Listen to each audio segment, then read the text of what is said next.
welcome to another episode of the Cosmic Book Club. I, of course, am Goon the Unending, your host, and today with me is a longtime friend of the show and voice of a little birdie who told me about mysteries, Vidio James. How was your commute? It was good. Hot.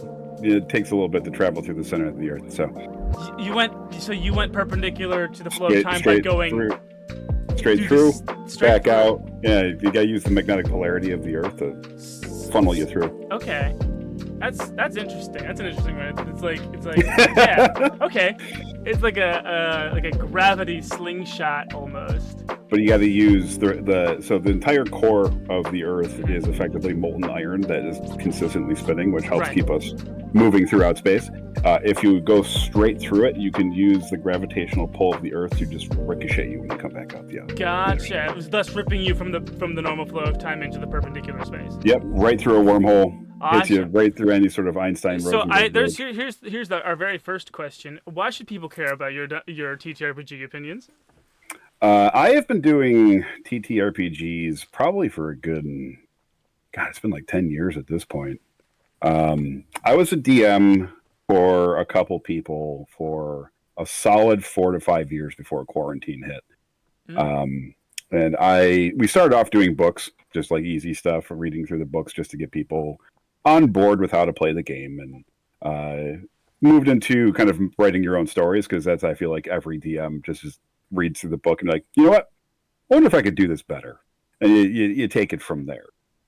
Outside of that, I do play a lot in terms of like TTRPG stuff. Granted, past year or so has been a little bit more rough. Having a baby around kind of ruins the atmosphere. I can only imagine. I have no children. Yeah, he's pretty loud. He's pretty. Once he's old enough, though, oh man, we're gonna be playing. Oh, I can. Once he understands once he rolls those dice, he's gonna be in. Hell yeah. But yeah. I did a campaign for a couple people where I effectively did more or less the plot line of Link's Awakening from Legend of Zelda, where the whole concept was that it was a dream in the end, but had them have to do. Everything was just effectively reskinned 5th edition material, so it was pretty easy for me to pull material from to write it out. And the one thing that they never prepare you for is your players when you're reading through how to be a DM. Oh, yeah. No matter how much you write about what you're going to do, that story's going to change. Right.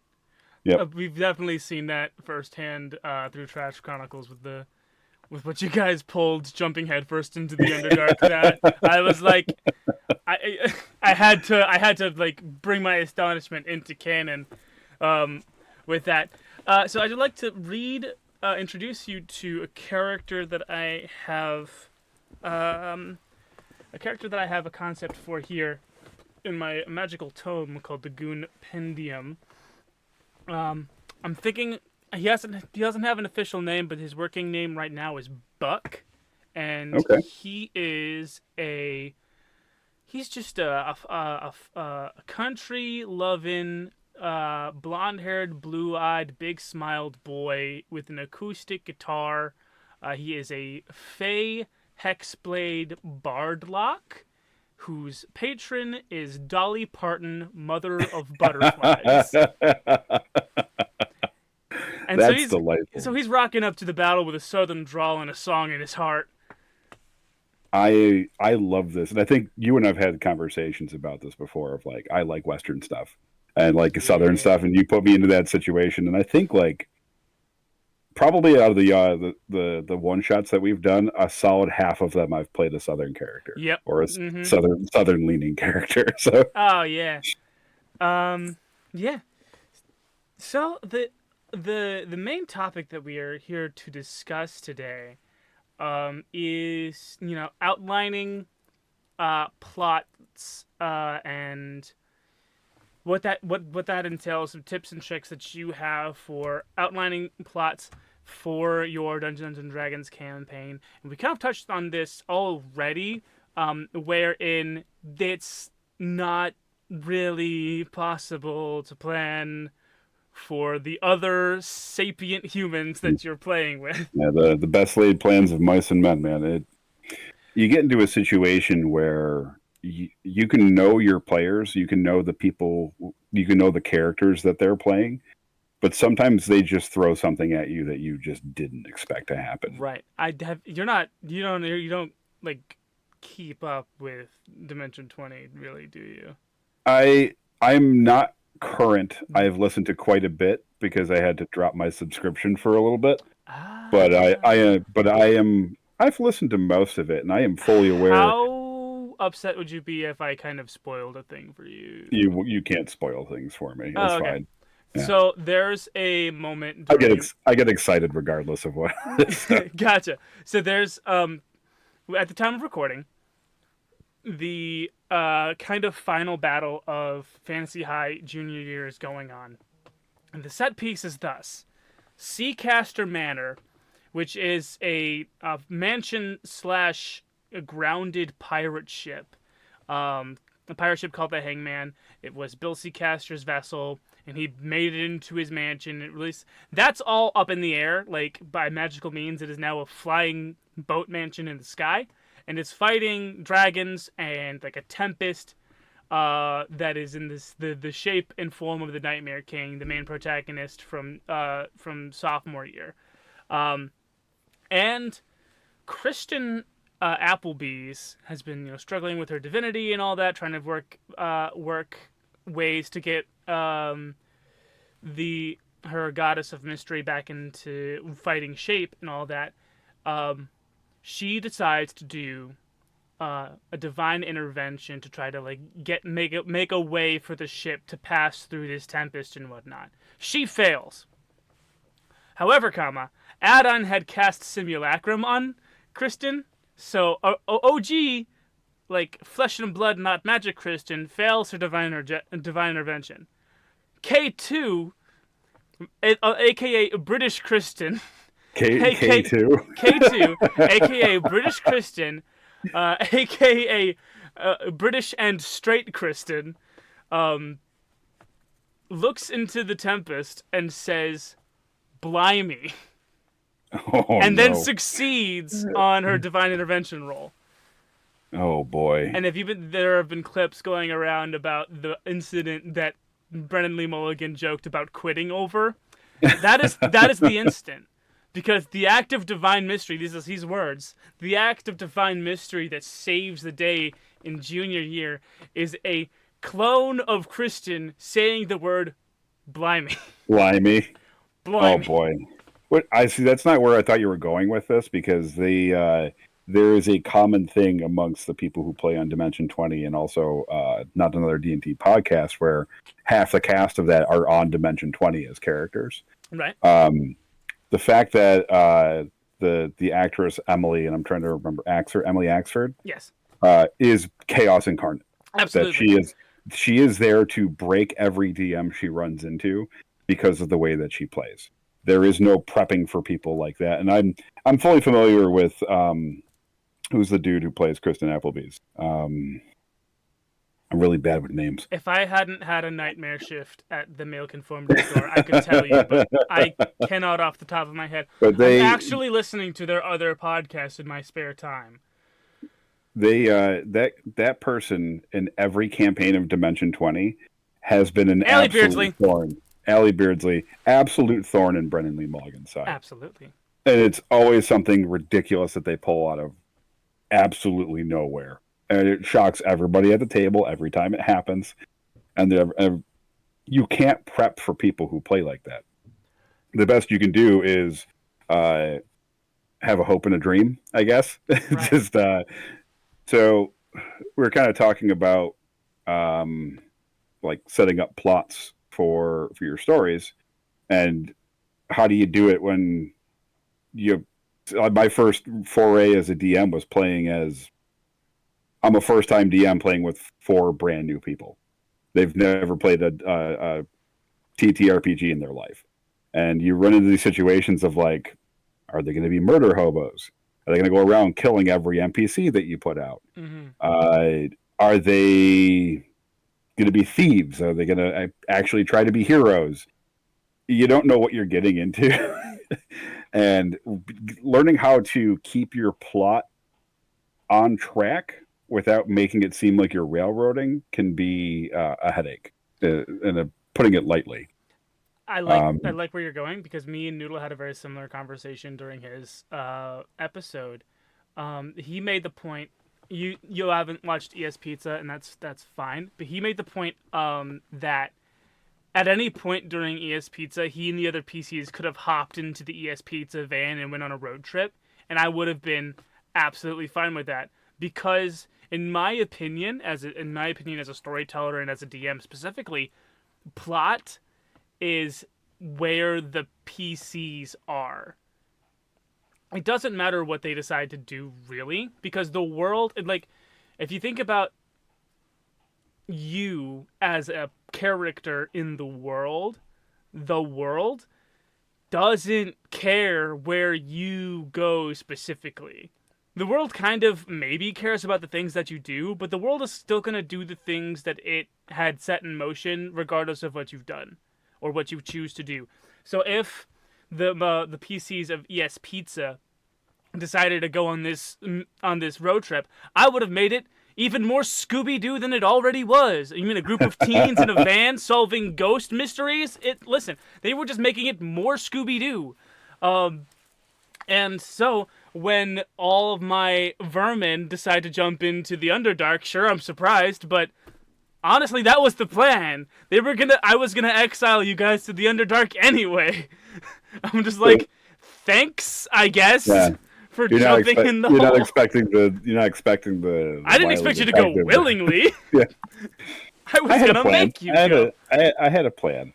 But that's one of the things is that I tend to play, which is super funny. Outside of playing with you guys, I tend to play brutish, fighty melee characters, Mm-hmm. which is what Noodle's playing now is like this paladin style Just character of absolute himbo. yeah, muscles McGee over here. Uh, but every time that I'm kind of expecting that now, where somebody is already going to be some form of himbo or like super edge lord or something. So I like to play characters more recently where it's super fun to mess with people. So like, um, Yeah.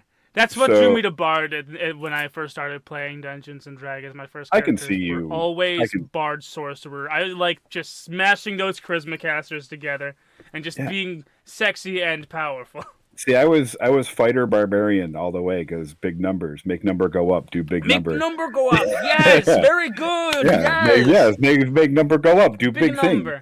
Yeah, but as you can see, how when we did our Christmas special with the show, Hmm. um, I also have a tendency to play characters that are uh, like playfield, I guess, like the battlefield manipulation, where you have to be the backside strategist and let everybody else do the damage, and you can kind of like pinpoint things from afar or kind of disrupt what the plan of combat is supposed to be. Hmm. Um, and we're kind of going like on a separate topic here entirely Hey, about how gameplay is supposed it's to go, we're good. but it loops back around to plot because you Hmm. have to deal with people like me, where it's Yeah. I play characters with you who are smarter than I'm supposed to be, and I then have to force you as the DM to relay the information that I would know as the How intelligent dare you character. make me think? Yeah, time Ah. magic. There's a certain level of Dungeons and Dragons and by extension all TTRPGs that are very much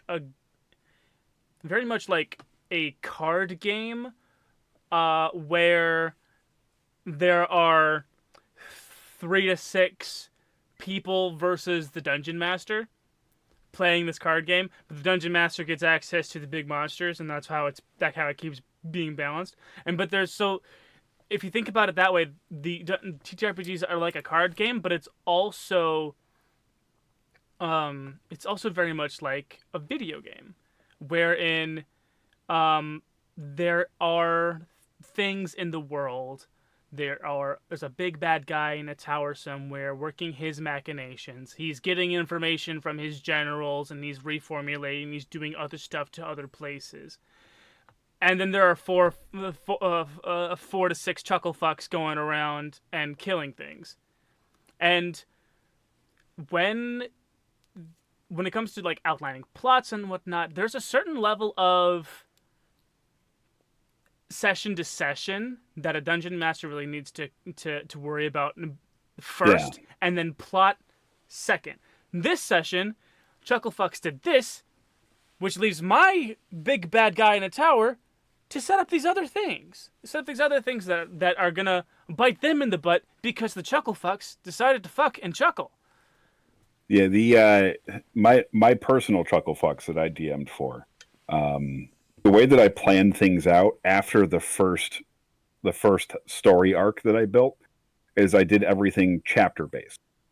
So I did the whole collect 8 MacGuffins type thing, and I did something similar too. Yeah, bring it to the end to meet final boss territory. Mm-hmm. It's very video gamey, which it's easy to relate video games to people, especially in this day and age, who have spent their time growing up with their childhood. Yeah, with Zelda and Mario and. Yeah, and like the group that I played were all Final Fantasy people, so they all had like RPG backgrounds and that kind of stuff. So they knew how to progress a story properly. They knew how to pick up certain things and go from there. I luckily did not have as bad of murder hobos. I did have some chaos weirdos, which is my own personal term for it. Like I had a paladin who multi-classed into warlock and never did a smite on anybody. He cast Eldritch Blast as a paladin the entire campaign. That's crazy. Until he finally hit somebody with a smite, did really big damage. He goes, "Oh, that's why you smite." And I was like, "Yeah." I think I lucked out. I think I lucked out with my first foray into DMing. I was with the Adventures and Initiative crew for a period early on in my discovering of. Let me just preface this by saying that my whole experience with TTRPGs as a hobby has been way more performance than I believe is normal. The majority of Dungeons and Dragons that I have ever played has been for an audience. That includes this first session where I don't remember their names, but they played just the nicest, sweetest pair of people. And I gave them an escort quest because in a previous session, we did like this big arena battle royale, and my character... and Dono, the cleric's character, both perished. And so I made this first session that I was going to DM with these nice people that were willing to play with me. I made it an escort quest. They had somehow, my character and Dono's character had somehow crawled out of hell and needed special escort to this magic temple of healing and whatnot.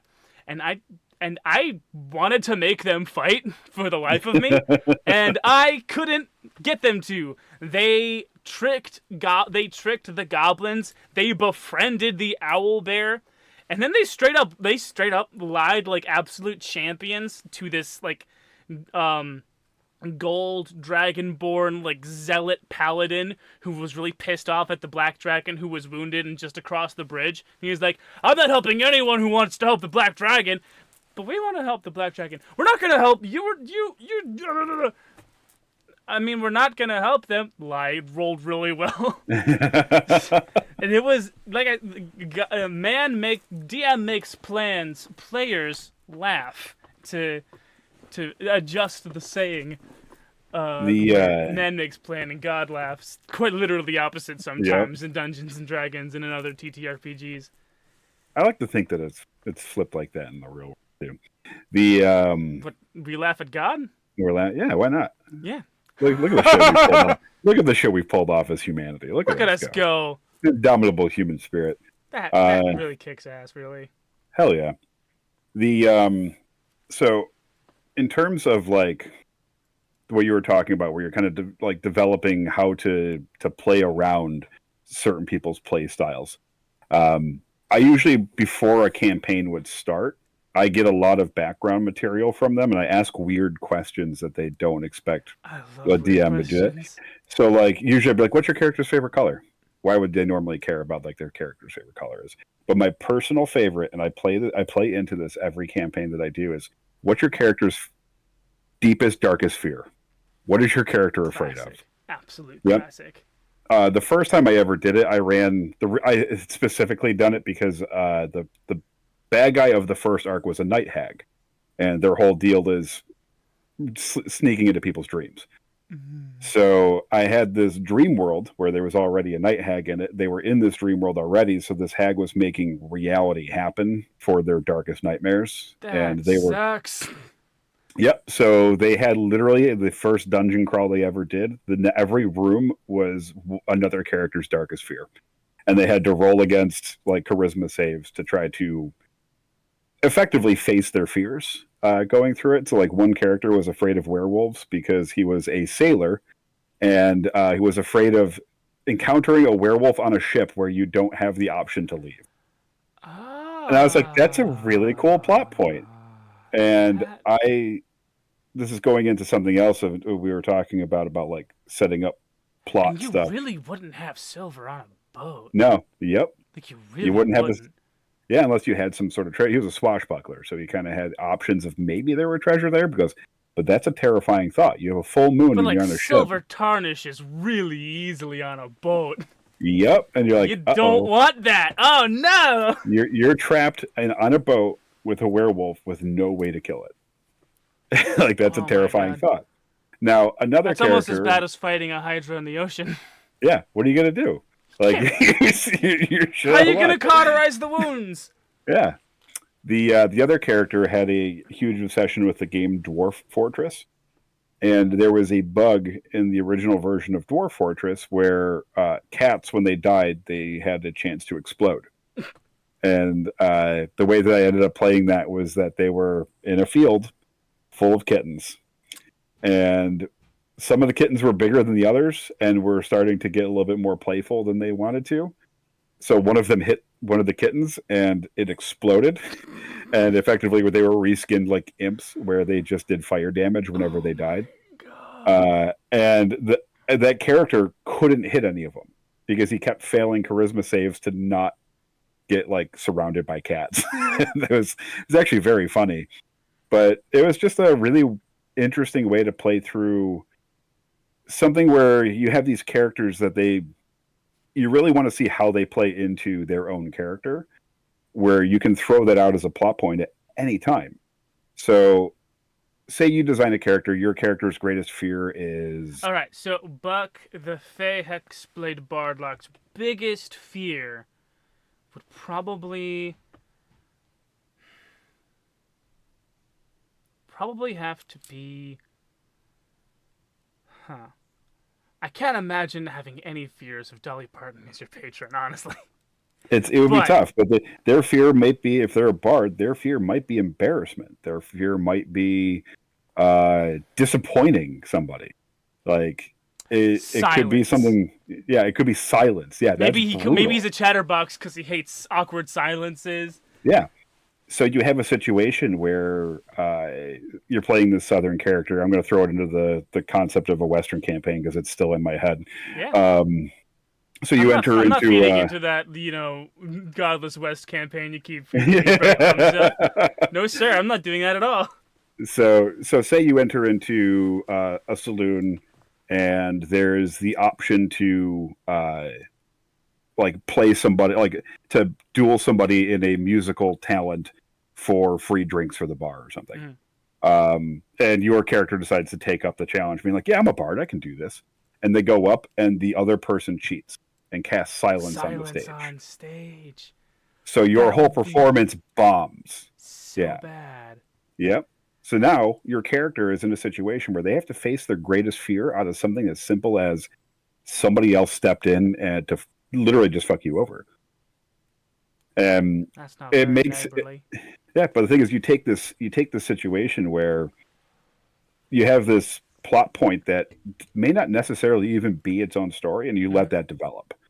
So it's you have the way that I look at building stories myself for TTRPG purposes is I have key points throughout the story, like little breadcrumbs, little pieces of evidence, like a string of yarn for the main plot.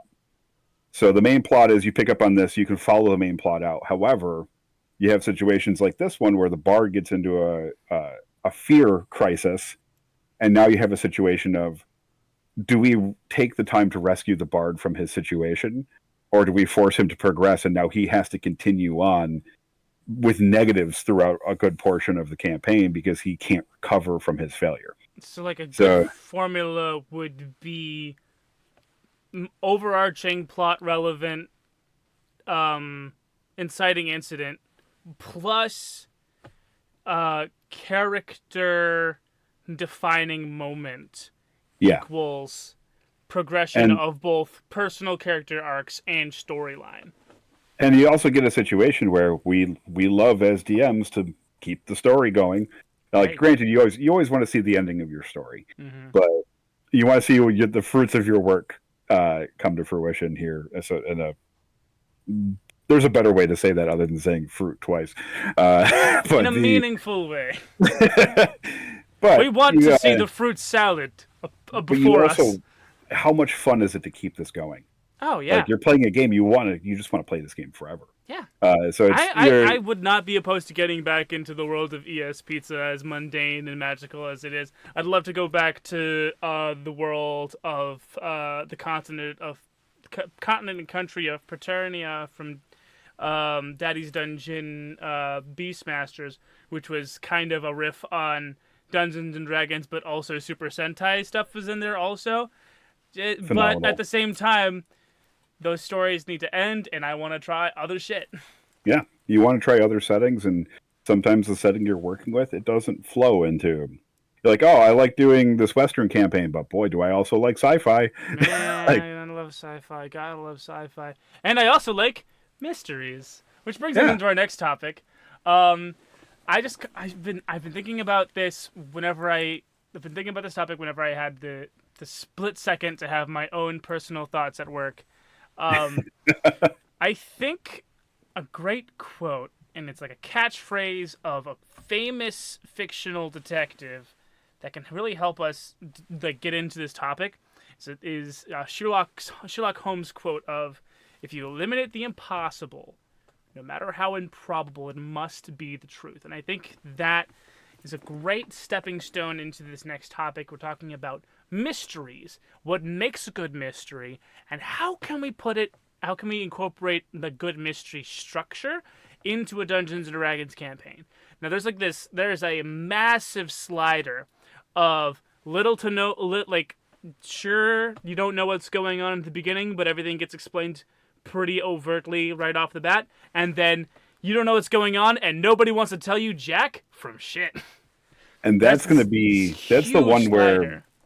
you have to be careful with doing mysteries. And this was the first thing that I did when I ran kind of a pseudo mystery, a pseudo horror mystery as an arc of the campaign that I did before.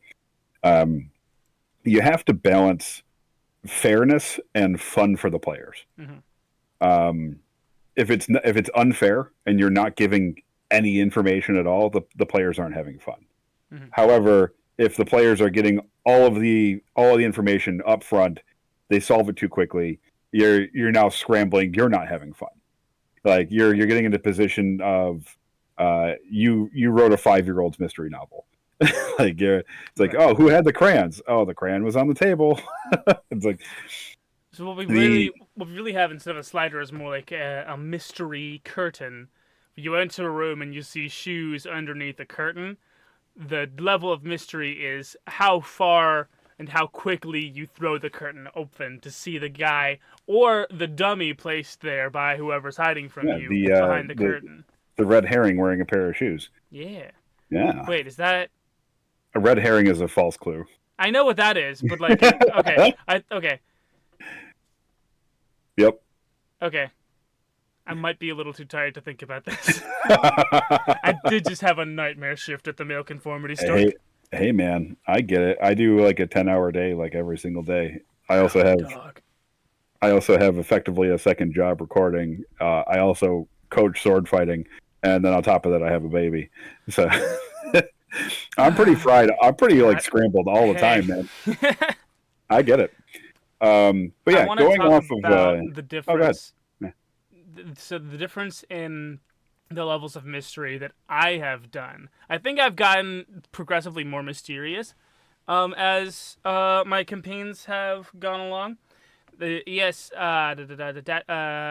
Beastmasters, I pretty much explained what the main conceit of the whole story was going to be in episode 3, I think. I think that was also the episode where I revealed the true name of the campaign, because the first 3 episodes I labeled them Royals of Paternia, but then I named it Beastmasters of Paternia because a I had this is a kind of a I don't know how you feel about DNPCs, but I did have a DNPC in I, Beastmasters of Paternia. I'm fine with it as long as they don't interfere with the players. So as long as they are just kind of like a DMPC, in my personal opinion, is there I to help technically the had 2, players. but they were the same guy. Yeah, I had I had my DMPC and it's his future all-powerful chronomancy wizard self come back to nurture himself and his royal brothers and sisters on a quest to find these sort of pseudo robotic mythical Zords to form then all powerful Titan to fight the Tarask. And so there wasn't much mystery in that. There was a bunch of little mysteries all around the world, like where's this next beast? How do we get it? What things do we need to overcome? There's like the first arc where we meet Ken, which was Smokey's character. We had to just beat up an ogre. The second beast that we had to get was this unicorn of Earth. We had to talk to. We had to figure out. Well, first we had to rescue our blue dragonborn barbarian from a dragonborn underground gladiatorial ring. That was a whole thing. as one would do. Yeah, I get As it. one would simply do. But then after that, they were primed to find the unicorn of Earth in a nest of blue dragons. And there was this sort of a mystery of how there only came to be one last remaining bronze dragon defending this canyon city and all that. There was the mystery of what is underneath Castle Paternia, and it ended up being an aboleth, and the mystery of why it was there, and it kind of spilled some secrets about how it was like a precursor, like probe from an Illithid armada type situation. And then we get into ES Pizza, and I'm gonna keep it a buck with you. I didn't figure out the main thing for that campaign until I think episode 19 or 20. And sometimes you don't need to. Sometimes you Especially don't need to. if you're doing like a monster of the week scenario, you don't need an overarching story unless you want to. Right. Like that's the beauty of monster of the week, where Love you're Monster of growing the up with Week. like you're growing up with situations like Ninja Turtles, where the 80s 90s Ninja Turtles show, they didn't really have a overarching story until much later into its run. Yeah. Like it's one of those ones where they'll naturally develop. You get a situation where like, oh, they had a lot of fun fighting this specific monster. Why don't we bring it back? Yeah. Why don't we delve into the backstory of this specific monster? Maybe something was provoking this thing to go out further. Now you have a big bad that is pulling strings from the shadows. And then definitely Trash Chronicles has my most involved mystery yet. When this is finally released to the public, Trash Chronicles will be over. He has no idea. I have no idea. I'm working on it though. He is a detective. It I is am his a job. detective. I'm supposed to solve this. He's supposed to solve it. Uh, the other option that you have outside of Monster of the Week is the what I did, which was, in my personal opinion, too much work. Where you plan out every single arc ahead of time, and you have a loose, flowing feel about how the arcs are going to connect. But you have like the way that I did this MacGuffin grab quest was that each thing was effectively like a person who lived in this realm before and was corrupted into a nightmare, and you had to collect their effectively a key that was inside them that they were able to pull out, and that was like would turn their spirit into them. And at the end of the campaign, it was kind of cool. They were all the keys were items where you could summon that character back as like a one hit Final Fantasy summon. Hell yeah. But I planned out. Are you familiar with a homebrew monster for fifth edition called the um, False Hydra? I am. So I ran That a is a False Hydra. fairly famous homebrew Yes, monster. I did run the False Hydra, and I prepped. I could I never. Honest to God, I could never. it was That is. I put so much work into the False Hydra campaign, where I planned this thing out. So the campaign started in like January. I wanted to get to October to run this campaign for the month of October. So it's all Halloween, spooky. Did the whole Spooky. thing like, yeah. We're not recording it, so I was able to play like Lavender Town music from Pokemon, and Nice. just yeah, it was chef's kiss. But for those who don't know, the False Hydra is a horror themed monster where the stat block doesn't really exist for it.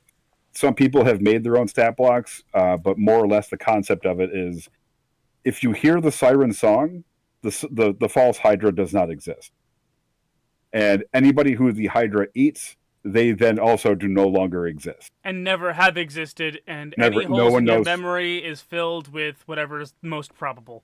Yep. So Disgusting. I planned out Completely existentially terrifying. knowing full well that I was going to be running the false Hydra at some point.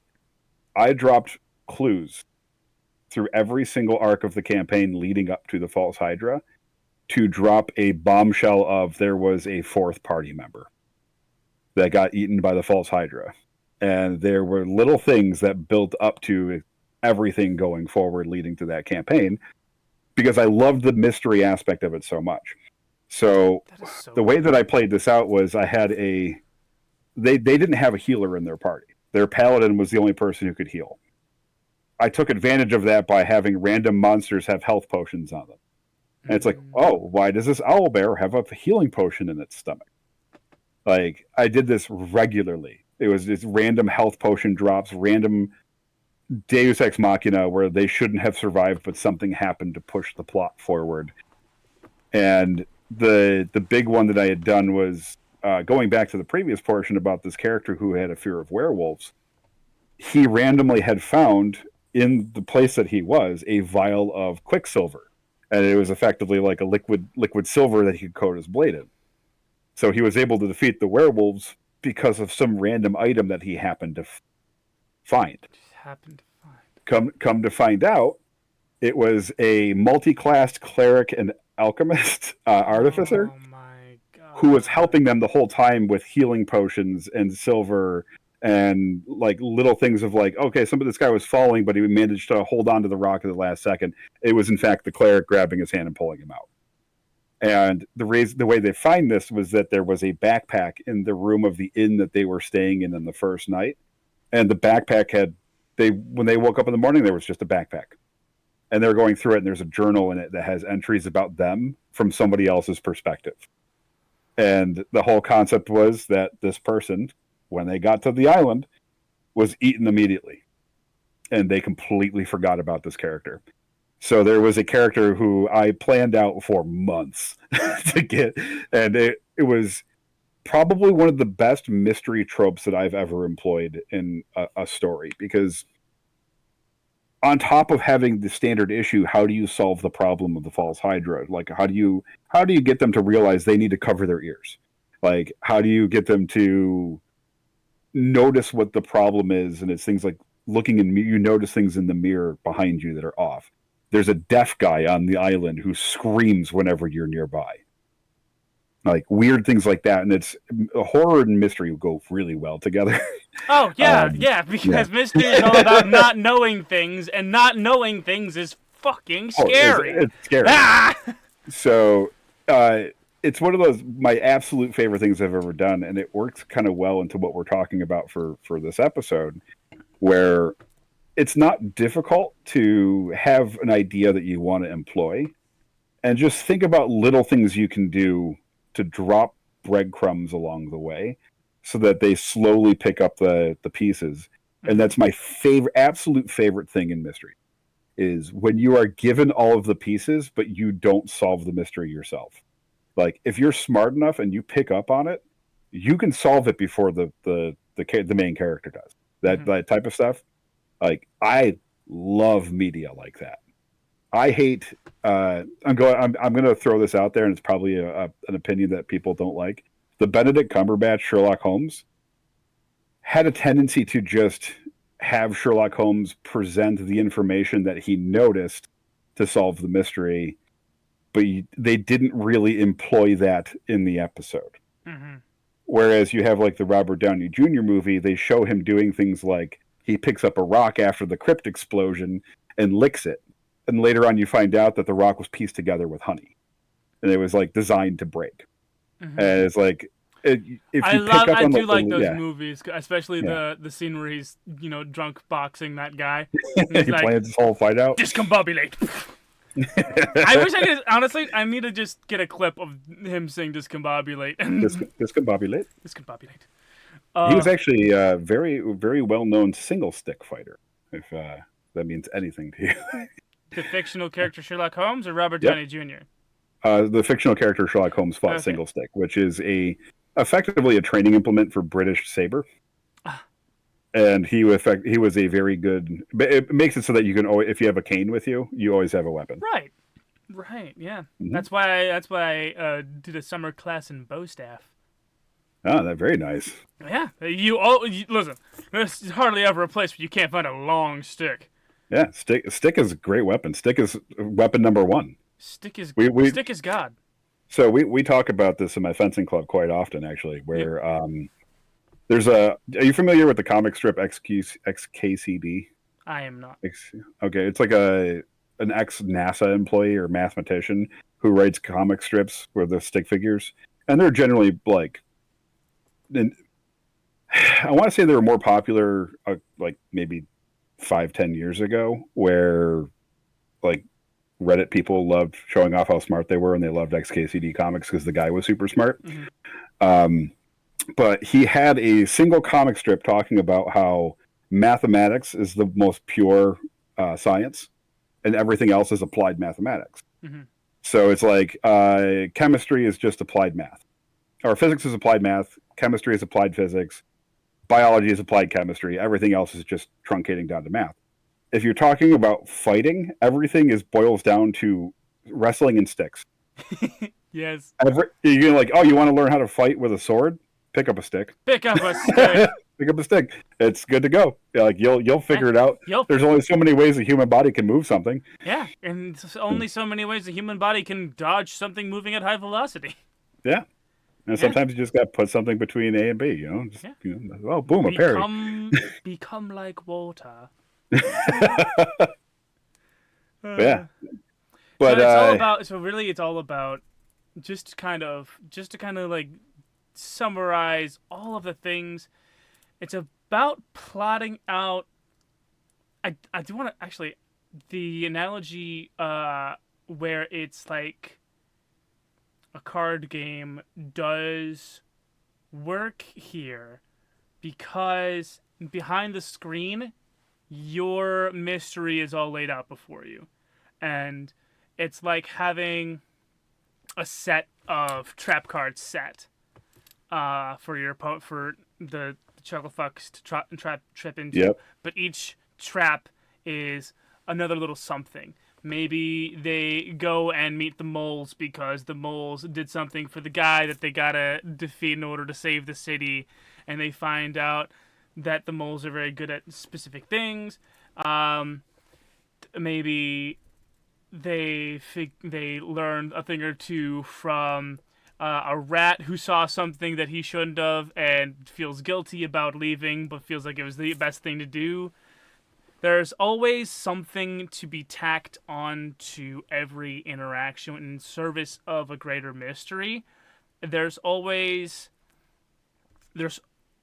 every character, every place that the characters enter in service of solving a mystery should have something to do with the mystery and should have been altered in some way by the mystery, and it's about this great big game of guess who, kind of, or in this case sometimes guess what, that the players are playing against the Dungeon Master. The Dungeon Master has a set of things that have happened in canon because they say so. And these things that have happened in canon because he says so have caused these other things to happen in canon. And these are the things that the players are interacting with, things that they are affecting. These are domino lines that the players are knocking over, and to see how the big bad evil guy and how the DM reacts to these dominoes falling over. These are it's the mouse trap.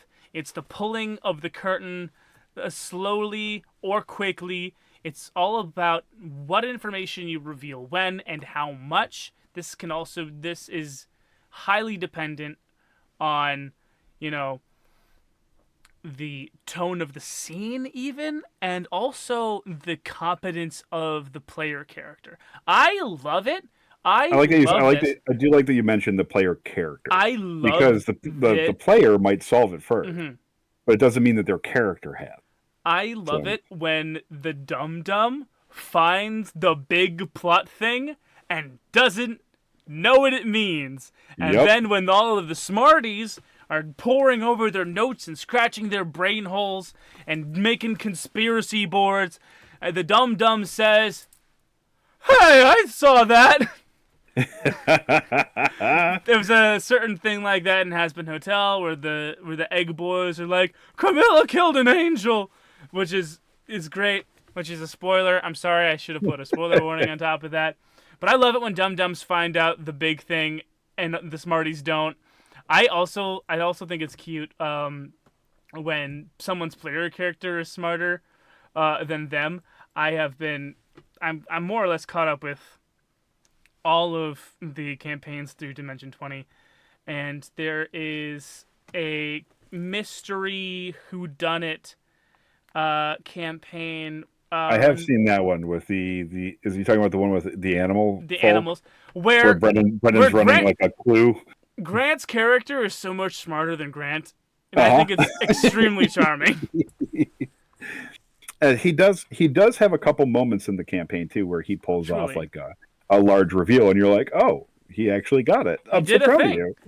Yeah. Wow. But then you also have a couple people who are just like, you're just here to have fun. You really have no idea. You have no idea what this No clue mystery what's is going about. on. Absolutely not. Yeah. Yeah. Mysteries, man. Yeah. So that campaign's a lot of fun to listen to too, because it goes along the lines of kind of like you were saying the your setup of. I almost thought Stratego when you're like you have traps set up to try to get to the flag, and it's like the Oh yeah, I players have to forgot that try to. Stratego's a thing. I was Yeah, thinking I was thinking my back line on Yu-Gi-Oh. yeah, same concept. Same concept, yeah. Same concept.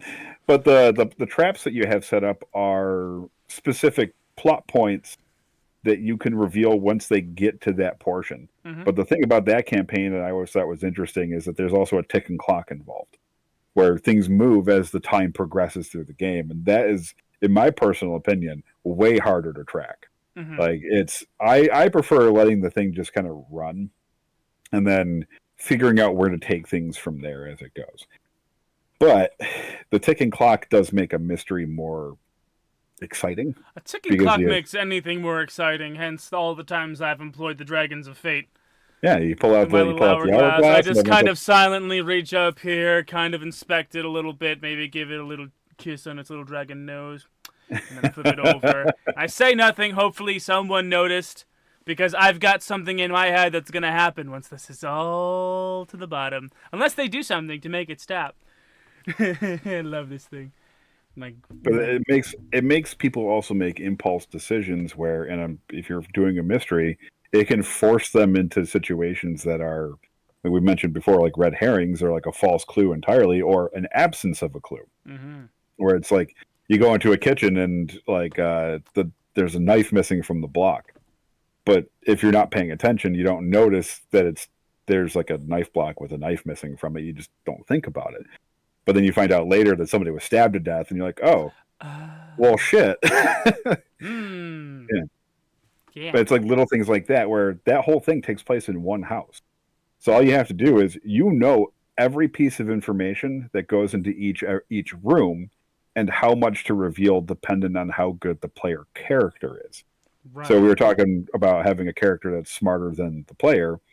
the depending on how player rolls, because we're playing this as a game, you can reveal how much of information you want to reveal to that person in that room based on how well they performed for that. Doesn't necessarily mean that the player understands what it is, but the character understands what it is. Right. I've Yeah. I've thought of this I've been considering that we scheduled this like not a couple of days ago. I've been doing a lot of thinking of it, and I've been mulling over this scenario where player character walks in, and he rolls perception. Depending on the level of perception that they roll, sometimes rolling lower can give them the idea that they've learned a lot when they actually have learned nothing. Like, for instance, a detective character walks into a room, rolls perception, he rolls like a 12. On a 12, he could probably notice that there are shoes poking out underneath the curtain. Depending on what he wants to do with that information, he may kind of act like he's not being noticed, or act like he knows that there's act like he doesn't know that there's someone there. On like a 17 or 18, he could notice that there's shoes poking out from underneath the curtain, but he could also notice that those shoes don't have socks in them and also don't have feet in them. Yep. And It's just a maybe pair of shoes and under the maybe on curtain. like a 20 or a 21, he hears a creak directly behind him as he notices there's no socks in those shoes. Yep. And you pick up the little things where you have that Sherlock Holmes moment where it's like you focus in, or you ever watch the show Psych where like they literally outline the item and it's like boom, oh, pair of shoes.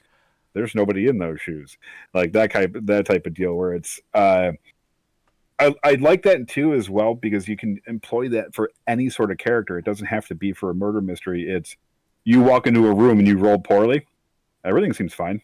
Yeah. Yeah, Everything is good. yeah, I hold on. I the second you said Psych, I've been wanting to bring up Monk. And also Columbo. Hell yeah. If you watch, oh my God, Columbo is a great show. It's an oldie. It's a goodie. It's still good. But every episode of Columbo starts the same way, wherein you see the murderer do their thing. You see them commit the crime. You see them cover up all their tracks. That setup, that beginning of Columbo, is everything that the dungeon master is setting up. The player character is Columbo. If you want to like study mystery and how to employ them best, I think Columbo might be the best way because you see how it's set up. You see the steps that the villain takes to not get caught. And then you watch this to bring back a term, chucklefuck, come in and kind of bumble around. I love that Columbo never gives away that he knows what he knows until the very end, and that's just the magic of Columbo. But you see this chucklefuck come around, and he's kind of bumbling around, and he keeps pestering the villain, which is awesome, which is great because I know there are player characters who are little pests who like pestering people they suspect to be bad guys, and all that. It's fun to push buttons. It's fun to push buttons, and I've said this a couple of times. I spend a lot of my waking hours trying to minimize the amount of problems I cause other people. I play TTRPGs so that I can intentionally cause problems for people. We live very different lives. My whole goal is to cause problems for people. That is absolute. Everything I do is in the service of causing less problems for people. My whole existence as a sword fighter so far went from being highly competitive, gotta win, always do that kind of stuff. Again, kind of the same idea of protagonist. I always like to I played fighters, I played barbarians. I like to go out and swing sword, do damage. Over the past couple of years, my entire mentality has shifted. Same concept of what we do in D&D is what I do when I actually go out and fight in real life now. It's way more fun to mess with people and make them think that they're like in situations where they're safe and they're not. I feel like that'd And be an excellent character to play. Like someone, a warrior who's like past their prime per se, but still knows how to mess with someone in a fight. yeah, so what I do is I go into fights, and my two favorite things to do are blade grabs, because you can actually grab swords, and most people don't realize that you can physically grab a sword Mm. as long as it's not It's not a sliding. lightsaber. Come on. Yeah. And you generally you'd have like a glove on, so you have Right. some modicum of protection. I also like disarming people, but then I take people's weapons out of their hands and then force them to get hit by their own sword. Uh, but the thing that I do that really makes people upset when I fight is I laugh the whole time. I am out giggling and laughing at Oh people while my we're fighting, and it's god. so off-putting to people. And it goes really well with what we're talking about tonight, where it's just like, how do you set things up so that things go your way? And one of the ways you do it is you play the psychological game with your players. How do you set And things up so that they go your way? And if they don't, how do you counter it? yeah, how do That is, you, I think, I think that's something that there's a lot of, and I used to think this way, like probably before I started DMing, long form. The first couple of things I ever ran was always short form, one shots type situation. And I recommend you do that if you ever want to become a dungeon master. Start with one shots, one offs. Um, but there was yeah, try your hand at something small first. there was this little goblin in the back of my mind that was like, I'm so stressed out if nothing goes the way that I've planned it and all of that. But then once the goblin realized, wait a minute, that didn't go as planned. But there's this other thing that I could do. Also, the goblin put on a new pair of glasses and got to work. I It's kind of want to just go. Go ahead. it's Yeah. the same concept as what I was saying too. Is like, things don't go as planned. It's guaranteed to not go as planned. Mm-hmm. Like the playbook goes out the window as soon as you encounter the enemy. But how you interpret that is how well you're going to be a DM. Like, if you're going into that and you have that same issue, you said, it's like, if things don't go my way, I'm going to flip this table. But like, the other option is you could just completely go 180 and say, if things don't go as planned, I'm going to make this miserable for them.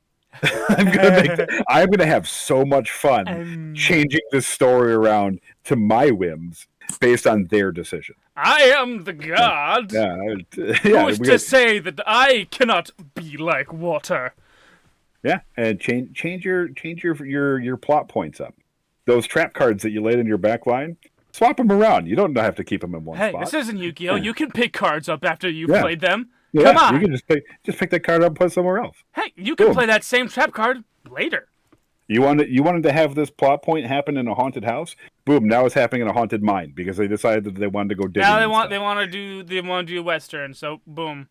Yep.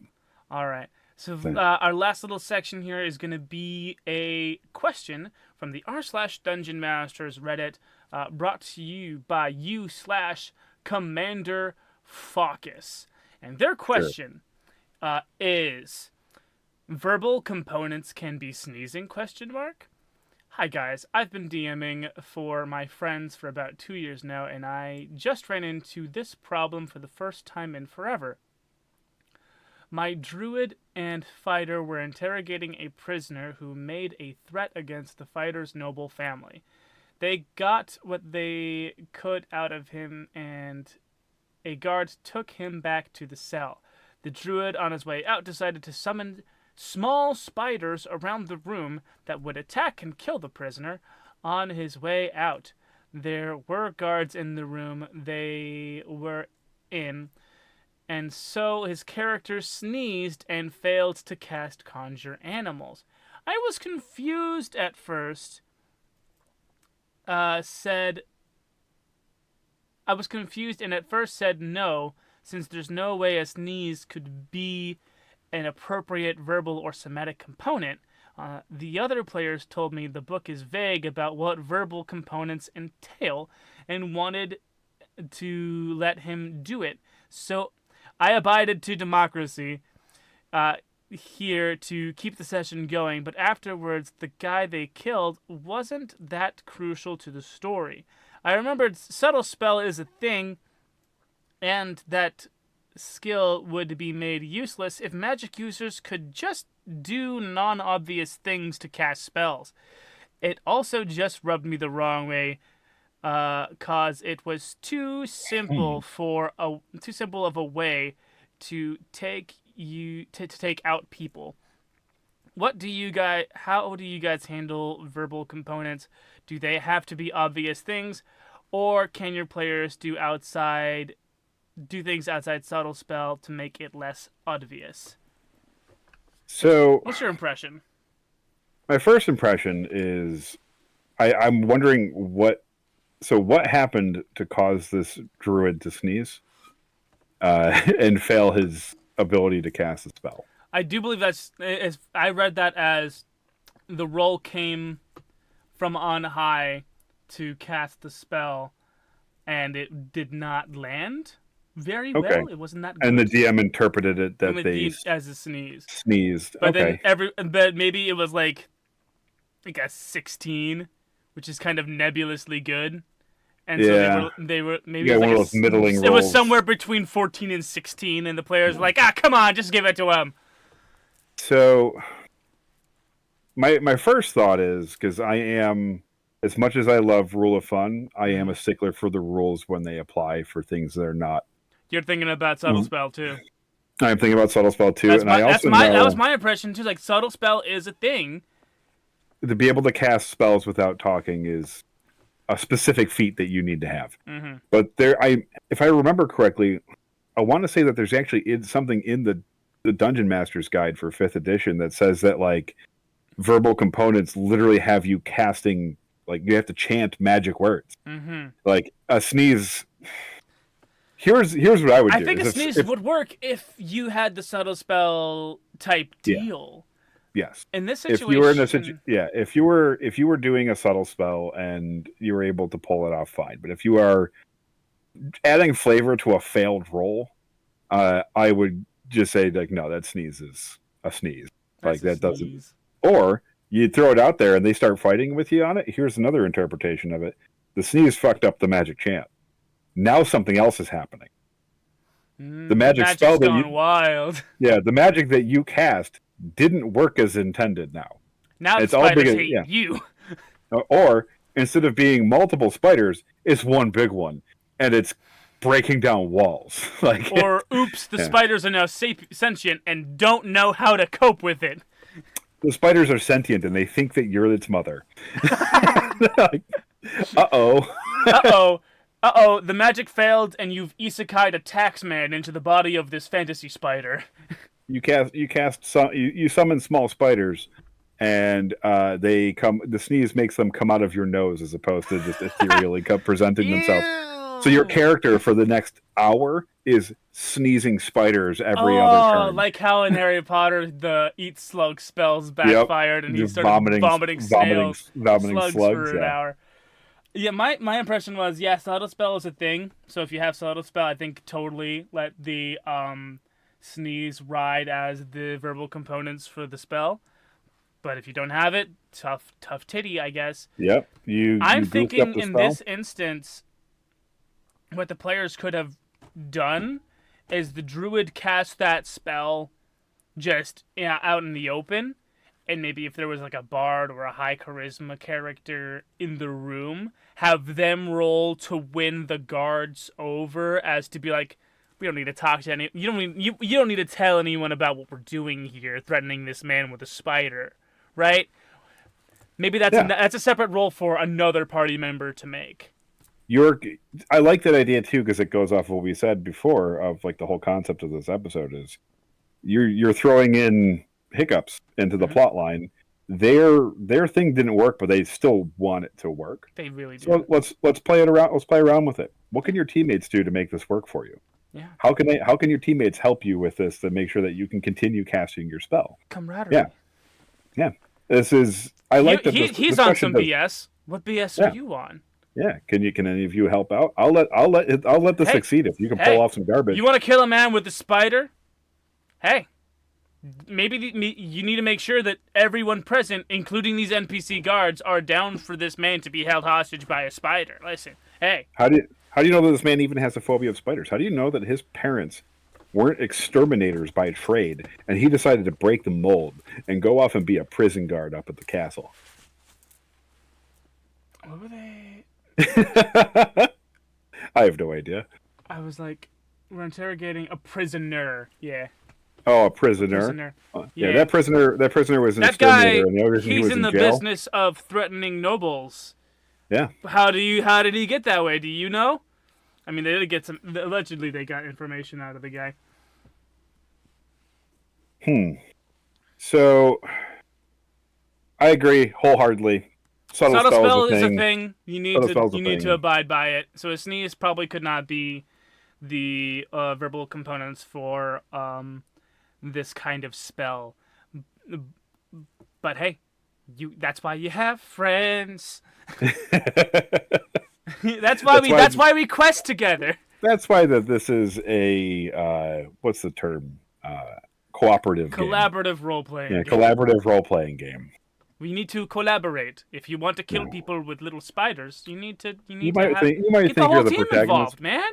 Yeah. You might think you're the protagonist, but everybody's the protagonist. The bard did play good cop, and that's cool. But like, also he needs to help make sure that everyone is down with your bullshit. Yeah. Yeah. I fully agree. This has been great. This was a good. I had fun with this. I would come back for. Absolutely, dude. I don't know a lot of Dungeons and Dragons people. I could probably ask you back within like 2 or 3 episodes. Hey, this is great. Thank you so much for talking with me about our dorky ass hobby. If there's anything I enjoy doing, it's talking about storytelling. So this is your. I mean, I'm pretty sure all those who are gonna be signed up to watch this are gonna already know all of your shiz, but just in case they don't know, this is your little window to promote your shiz. Oh, hell yeah. So you can find me on social medias, mostly under the name, most of them are _Vidio James _ because apparently somebody else named Vidio James also exists, but be real. Be real. Go with the beard. You can find me on TikTok at _Vidio James _ Instagram is _Vidio James _IG. YouTube should also just be Vidio James _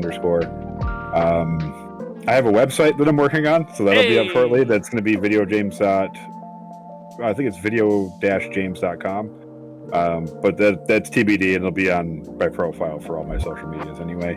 I don't have X or Twitter because I hate that platform, and it doesn't really work for what I post. Most people will find me on Instagram though. Not to toot my own horn, but broke 100,000 followers on Instagram, so that's been pretty chef's kiss. Thank you everybody for that. Freaking brilliant. Hey, thank you so much again for talking with me. I of course have been Goon the Unending, and I will never die.